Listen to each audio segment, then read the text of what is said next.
Hello everyone, this is Rahul. So we all know how to send a voice note in WhatsApp, but in this video I will show you how to send a one play. So if you are sending a voice note, that person can play it only once, and that cannot be forwarded or that cannot be replayed.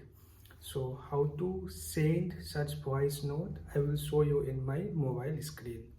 Open your WhatsApp and press and hold on this mic icon and press up to the lock side, and once it is recorded, press on this circle one like this and click on send.